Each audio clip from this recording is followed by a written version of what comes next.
এই মস্তিষ্ক রয়েছে না, এই মস্তিষ্কর দাম গবেষকরা জানাচ্ছে, যদি বিজ্ঞানীরা জানাচ্ছে যদি বানানো যেত তাহলে 5,000 কোটি টাকা লাগতো এই মস্তিষ্ক বানাতে, তো এত সুন্দর হতো না। এই মস্তিষ্ক চালাতে যে বিদ্যুৎ লাগে এটাকে 2,000 কোটি কিলো ওয়াট বিদ্যুৎ লাগে।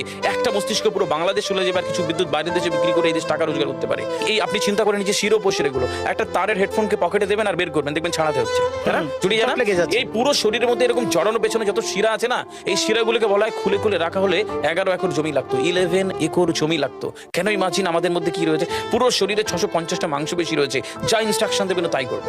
আজকে একবার ভেবে না কাল একটা বাইক কিনবেন, হন্ডা কিনবেন, আপনি বাইরে বেরোবেন দেখবেন সব বাইকের দিকে নজর যাবে, এই বাইকটা ভালো, এটা সুন্দর, মাইলেজ ভালো, কোনটা ভালো, কি দেখবো। যতক্ষণ না কিনবেন মস্তিষ্ক আপনাকে ছাড়বে না, ও চিন্তা করতে থাকবে। ঠিক সেরকম একটা কমেন্ট যখন দিয়ে দেবেন এই মস্তিষ্ক আপনাকে ওই কাজে এগিয়ে নিয়ে যাবে। পৃথিবীতে মানুষ না বেসিক নিডস গুলো ফ্রি পেয়ে গেছে। ভাবুন তো একবার, পৃথিবীর সবচেয়ে লাক্সারিয়াস ড্রিঙ্কের নাম জানেন? পৃথিবীর সবচেয়ে লাক্সারিয়াস ড্রিঙ্কের নাম হচ্ছে পানি, পানি, জল। জল যদি 5,000 টাকা লিটার কিনতে